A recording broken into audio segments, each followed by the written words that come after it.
경책이라는 말은 정신을 차리도록 꾸짖는다는 뜻입니다.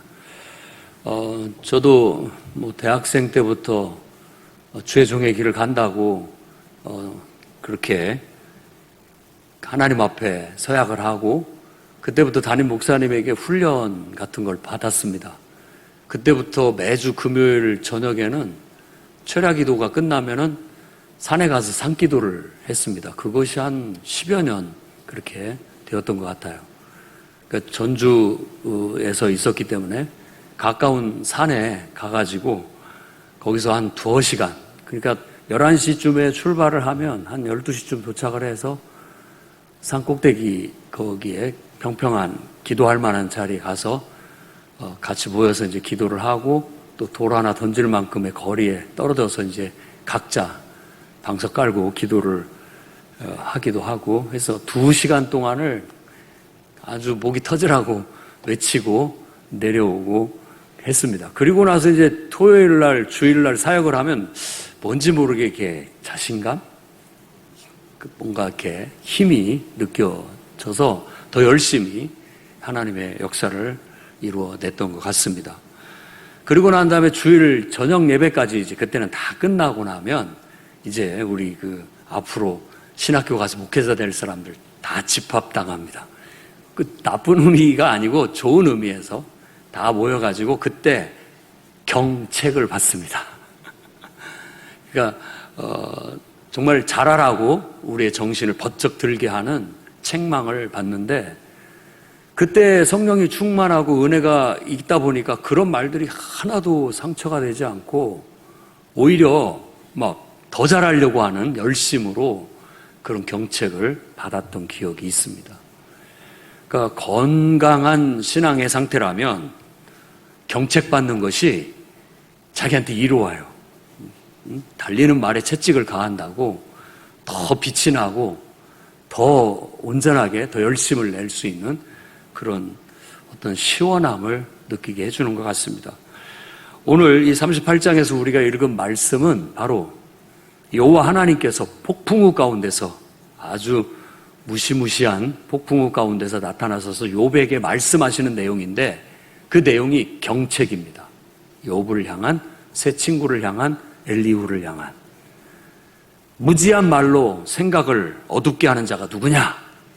라고 따끔하게 경책을 하시는데 이 말을 듣고 저는 욥이나 새 친구나 엘리후나 모두가 다 아주 큰 도움을 얻었다고 생각합니다.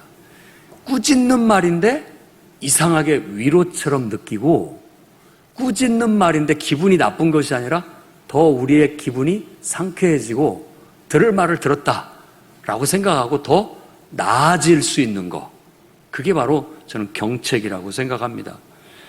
하나님은 직접 욥과 그 친구들과 엘리후에게 창조주로서의 절대 주권을 친히 말씀하시고 또 피조물인 인간으로서의 한계를 말씀하십니다. 인간의 무지에 대한 경책으로 시작된 본문을 통해서 하나님은 욥을 깨우치십니다. 저는 이 본문을 통해서 다음과 같은 하나님의 말씀을 여러분에게 전하고자 합니다. 첫째는 함부로 단정하지 않는 그런 성도들이 되시기를 바랍니다. 1절에 여호와께서 폭풍우 가운데 욥에게 말씀하셨다고 합니다. 폭풍우는 성경에서 하나님의 현현을 보편적으로 표현하는 하나의 현상입니다. 그러니까 마치 우리가 영화나 연극 같은 거 할 때 무대, 배경, 하나님이 등장하실 때 폭풍우의 배경을 사용하십니다. 그 폭풍우는 무서운 어떤 진노, 어떤 무서운 그 권능, 이런 것들을 나타내는데 이게 부정적인 의미로 쓰여지지 않았기 때문에 긍정적인 의미로는 하나님에 대한 위엄, 하나님의 능력을 나타내주는 것이라고 말할 수 있습니다. 하나님은 위엄과 권능 가운데 자신을 나타내시면서 인간이 하나님에 대해서 함부로 단정적으로 말하는 것에 대해서 지금 경책하고 있는 겁니다. 고대의 폭풍은 인간이 이해하기 굉장히 어려운 그런 무시무시한 위력으로 더 느껴졌습니다. 지금은 조금 덜하지만 그 앞에 인간이 섰을 때에는 인간은 아무것도 아니다, 너무나 무력한 존재일 뿐이다 라는 걸 절실히 느끼게 되는 겁니다. 그러니까 우리 하나님께서 폭풍우 가운데 위엄과 권능으로 나타나신 것은 상대적으로 우리가 얼마나 부족하고 연약하고 한계가 많은 존재인가를 느끼고 깨우쳐 주는 것이라고 할 수 있다는 겁니다. 이렇게 불완전하고 또 지혜가 온전하지 못하고 모든 것을 다 알지 못하는 연약한 존재인 인간이 하나님 앞에 함부로 단정적으로 말한다라는 것은 오히려 우리의 무지를 드러내는 어리석음이다라고밖에 말할 수 없다는 것입니다. 그러니 우리 스스로가 우리 한계를 인정하고 삽시다. 내가 모른다는 것을 안다는 것이 지혜예요. 내가 연약하다는 것을 알고 나의 한계를 안다라는 것이 삶을 살아가는 지혜일 수 있다는 겁니다. 그러니 오늘 여러분들이 하나님 앞에 함부로 하나님을 안다고 단정적으로 말하는 일이 없어지기를 바랍니다. 하나님뿐만 아니라 일상생활에서도 함부로 단정적으로 말하는 태도는 오해와 불신을 조장해서 여러 가지로 해롭습니다. 한 가지 일로 사람 전체를 판단한다든지, 과거의 일로 그 사람을 낙인 찍는다든지, 짧은 만남과 경험을 가지고 다 아는 것처럼 말하는 거라든지, 다른 사람의 이야기를 들었을 뿐인데 그걸 갖고 사람을 단정적으로 판단한다든지, 또 군중심리, 사람들의 떠드는 이야기를 실제라고 너무나 쉽게 받아들인다든지, 자신만의 틀 속에 갇혀서 상대방을 주관적으로 평가절하하는 이런 태도들은 우리의 삶에 여러 가지로 많은 오해와 불신을 조장해서 해롭기 그지없습니다. 그러나 하나님을 경외하는 성도들은 급하고 강한 바람 같은 이 성령의 영향을 받아서 우리 스스로를 통제할 수 있습니다. 여러분의 입에 성령의 은혜로 제갈먹일 수 있기를 바랍니다. 막 본능에서부터 말하고 싶어서 솟아오르는 말을 일단은 성령님 통제해 주십시오 하고 입에 제갈을 먹이고, 그 속에서 여러분들이 하나님의 인도를 받고 다스림을 받은 상태에서 여러분이 지혜롭게 걸러내가면서 말할 줄 아는 그런 하나님의 사람들이 될 수 있기를 바랍니다. 두 번째로는 경험에 너무 자만하지 말고 하나님을 늘 배우며 알아가는 성도들의 태도를 갖기를 바랍니다. 2절에 무지한 말로 생각을 어둡게 하는 자가 누구냐라고 말합니다. 누구냐라는 이 어투는 경책하는 의미를 갖고 있습니다. 책망하는 뜻을 갖고 있죠. 무지한 말이라는 것은 어떤 경험이 없다 이런 뜻을 갖고 있습니다. 경험도 없는, 근거도 없이 함부로 말을 내뱉는 것을 의미한다 할 수 있습니다. 또한 생각이라고 하는 단어는 뜻, 계획이라는, 옛날 한글판, 개역 한글판에는 이치라고 번역을 했던 단어입니다. 그러니까 하나님의 뜻을 어둡게 한다는 그런 의미를 갖고 있지요. 그러니까 인간이 지식을 쌓는 데 있어서는 경험을 통해서 지식을 쌓아가는 게 맞습니다. 직접 가서 보고, 또 직접 가서 듣고, 직접 가서 경험을 해볼 때 그게 산 지식이 될 수 있다는 건 분명합니다. 그러니까 너무 얕은 지식에 만족하지 마십시오. 그냥 어디서 들은 풍월로 얽어먹으려고 하는 태도는 게으른 태도입니다. 실제로 들었다면 가서 직접 확인해보고, 또 가서 들어보고 경험해보려는 적극적이고 좀 부지런한 태도를 가져야 여러분들의 지식이 더 올바를 수 있습니다. 그래서 가능한 한 더 많은 정보와 지식을 얻는 것이 힘입니다. 아는 것이 힘이에요. 경험주의 철학자 베이컨도 그렇게 얘기했습니다. 아는 것이 힘이라고. 더 많이 경험해보고 더 많이 체험해보는 것이 우리의 힘이 될 수 있다는 겁니다. 그러나 우리 그리스도인은 거기에다 한 가지를 더 더하는 걸 지혜라고 합니다. 그런 정보와 지식을 가지고 하나님 앞에서 기도 가운데 그걸 해석하고 분별하는 일. 그러니까 그냥 경험하고 지식을 얻는 것만 갖고는 지혜에 도달하지 못합니다. 진짜 참된 지혜는 그걸 올바로 해석하고 올바로 분별하는 데서 오는 게 지혜예요. 우리가 하나님의 눈으로, 하나님의 마음으로 그걸 해석하고 분별하는 것이 진정한 참된 지혜에 도달할 수 있는 길이라고 할 수 있습니다. 경험주의 철학자 베이컨도 바로 인류가 발전하려면 바로 선입견과 편견을 송두리째 없어내고 순수한 경험과 지식으로 지식을 축적해야 된다라고 얘기하면서 그가 그런 우리가 가지고 있는 선입견과 편견을 우상이라고 그렇게 빗대어서 얘기를 합니다. 그래서 우리는 종족의 우상, 동굴의 우상, 시장의 우상, 극장의 우상, 4가지 우상을 얘기합니다. 종족의 우상이라는 것은 다 사람의 어떤 중심으로, 사람을 중심으로, 사람의 표현을 중심으로 세상을 다 해석한다는 뜻이에요. 그러니까 우리가 하나님을 이해하는 데 있어서도 하나님을 사람처럼 이해하고 있다는 거예요. 그걸 뛰어넘어야 되는데 하나님을 사람처럼 이해하는 것은 한계가 있다는 그런 의미를 갖습니다. 또 개인적인 너무 주관적인 습관, 취향에 따라서 판단을 흐리거나 또 시장 통해서 그냥 흘러 들어오는 이야기, 정보를 가지고 그걸 실제로 믿는 것에 대해서도 우상이라고 얘기를 하고 있고, 심지어는 우리가 아주 체계적으로 생각하고 있는 철학, 학설, 전통, 또 유명한 책, 또 유명한 사람의 논문, 그것들을 그냥 덮어놓고 믿으려고 하는 것도 우리가 한번 다시 걸러봐야 된다라고까지 제안을 하고 있는 겁니다. 인간의 경험도 주관적일 수 있다라는 거고, 그것도 해석하기 나름이라는 거고, 분별하기 나름이라는 겁니다. 그러니 우리가 더욱더 하나님을 경외하는 사람들은 하나님 앞에 주의하는 태도로, 또 하나님 앞에 늘 경책해서 배움을 받는다는 태도로 나아가서 혹여라도 왜곡할 수 있거나 혹여라도 잘못될 수 있는 것들을 걸러냄으로써 좀 더 실제에 접근하고 하나님의 진리에 도달할 수 있는 그런 성도들이 다 되기를 바랍니다.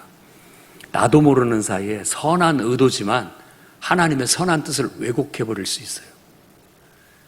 그러다 보면 이단이 나오는 거고, 이단들의 그 태도들은 바로 그런 것에 완전히 갇혀서 벗어나지를 못하고 있는 모습인 겁니다.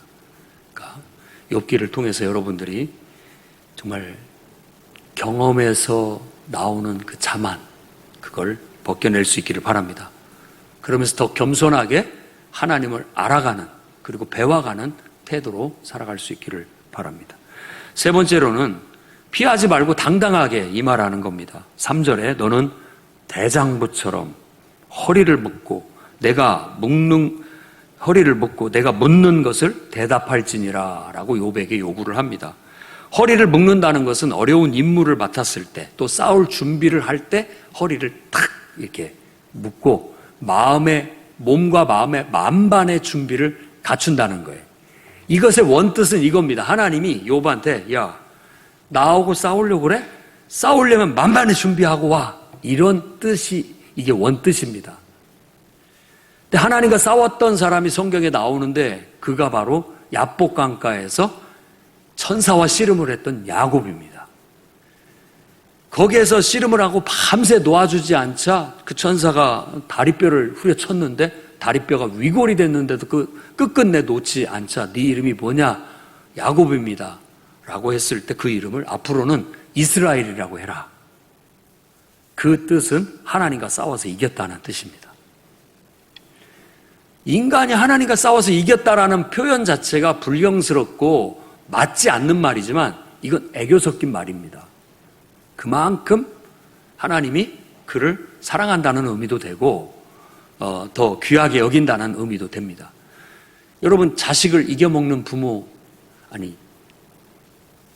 부모를 이겨먹는 자식들 간간히 봅니다. 그렇죠. 부모가 그걸 못 이겨서 그냥 져주는 것이 아니잖아요. 못 이겨서 그런 게 아니잖아요. 그냥 귀엽게 봐서 또 넓은 아량으로 져주는 거잖아요. 그런 것처럼 하나님 앞에서 욥이나 야곱이나 하나님 앞에 막 저돌적으로 이렇게 들이댑니다. 들이대요. 그러면서 하나님 빨리 나오십시오. 하나님 내게 말씀해 주십시오. 하나님 내게 응답해 주십시오. 이렇게 나아가는 거예요. 근데 그것이 좀 불경스러워 보이지만 성경에서는 오히려 그런 태도가 우리가 가져야 할 신앙의 태도라고 가르치고 있다는 것입니다. 오해 없이 이걸 잘 한번 생각해 보십시오. 욥에게 마음을 단단히 부장하고 내 앞에 나와라. 대장부처럼 서라. 이렇게 말하고 있는 겁니다. 대장부란 전쟁에 나가서 싸우는 남자들의 어떤 특성을 말하는 겁니다. 그러니까 목숨 걸고 그런 강하고 적극적인 태도로 임하라고 하는 말씀인 거죠. 우리도 정말 어떤 하나님께서 우리를 경책하실 때 자꾸만 위축되고 그 일로 인해서 낙심하고 콧바트리고 이렇게 의욕도 잃어버리고 이러면 안 됩니다. 제가 서두에 제 경험을 얘기했지만 그래야 됩니다. 혼을 내면 시원하게 받아들이고 또 책망을 들어도 나를 위한 것이다라고 생각하고 어려운 일이 있으면 그 어려운 일 앞에서도 마치 저돌적으로 적극적으로 싸워서 이기려고 하는 태도로 임할 때 그 속에서 연단을 받게 되고 그 속에서 성장도 이루어지고 변화도 일어나게 되는 거예요. 그러다 보면 뭔가를 깨닫게 됩니다. 뭔가를 깨닫게 되고 거기에서 어떤 막혔던 답답한 문제를 해결받는 시원함을 얻게 되고 나를 가로막고 있는 장애물도 훌쩍 뛰어넘는 경험을 하게 되는 거예요. 저는 여러분들이 이스라엘이 되기를 바랍니다. 하나님과 싸워서 이기십시오. 기도로. 그러니까 정작 우리가 낙심이 되고 어렵고 정말 힘들어서 도망치고 싶을 때, 다 포기하고 싶을 때 그때야말로 반대로 움직이셔야 돼요. 그때 더 하나님 앞에 쫓아 나가야 되는 거예요. 저돌적으로, 적극적으로. 허리를 묶고 대장부답게 나아가야 되는 겁니다. 그래서 하나님 앞에 따지듯 기도를 하시더라도 하나님 앞에 원망과 불평을 쏟아내더라도 하나님 앞에 가서 해야 되는 겁니다. 그러다 보면 길이 보이고 그러다 보면 구름이 걷히고 뭔가 빛이 비추기 시작하고 넘어설 수 있는 새로운 기회를 발견한다고 할 수 있다는 겁니다. 이 생이라는 단어를 그 한자를 소가 외나무 다리를 건너가는 모습이다라고 그렇게 말들을 합니다. 인생은 항상 위태위태합니다. 그러니까 알 수가 없어요. 설명할 수가 없어요. 늘 어려움이 계속 찾아오고 늘 문제가 계속해서 찾아와요. 그런데 우리가 그것에 소극적인 자세로 임하게 된다면 우리는 그 인생에 그저 낙오자가 될 수도 있다는 겁니다. 오히려 오늘 말씀처럼 너 한번 제대로 싸워보려면 마음 단단히 먹고 허리띠 묶고 대장부답게 내 앞에 와라. 하나님께서 그렇게 말한 것처럼 우리들도 하나님 앞에나 우리에게 주어진 인생 앞에 좀 허리띠를 꽉 묶고 대장부답게 맞설 수 있기를 바랍니다. 좀 풍파가 일어도 별것 아닌 것처럼 툴툴 털고 나아갈 수 있어야 되겠고, 또 누구가 여러분들한테 자존심 상하고 또 기분 나쁜 얘기 했어도 별거 아닌 것처럼 받아치고 나아갈 수 있어야 되겠고, 당당하게 또 정말로 낙심이 되고 힘이 없고 의욕이 떨어질 때는 지금이야말로 내가 하나님께서 기도하라고 하는가 보다라고 생각하고 하나님 앞에 달려가가지고 몸부림이라도 치셔야 되는 겁니다. 그래야 변화를 창조할 수 있어요. 우리 인생이 달라질 수 있고 거기에서 내가 그만큼 연단받고 성장하고 자라갈 수 있게 되는 겁니다. 욥은 이와 같은 하나님의 책망을 듣고 내가 이제야, 전에는 정말 하나님을 들었을 뿐이고 듣는 정도로 알고 있으니 이제는 내가 직접 보는 것처럼 더 많이 알게 됐다라고, 깨닫게 됐다라고 그렇게 고백하는 겁니다. 여러분들이 정말 피하지 않고 항상 대장부답게 당당하게 주어진 현실에 맞서 싸우시고 또 하나님 앞에서도 야곱처럼 씨름하듯 기도하면서 여러분의 인생을 헤쳐나가게 된다면 많은 것을 배우고 그것을 통해서 더 일취월장하고 많은 정말 한때는 불가능하게 생각했던 것들도 다 극복하고 넘어온 여러분을 대견하게 생각할 날이 오게 될 겁니다. 그런 성취가 신앙으로 말미암아 하나님을 경외하는 그 힘에서부터 여러분 인생에 나타날 수 있기를 주의 이름으로 축원합니다. 기도하겠습니다. 거룩하신 주님,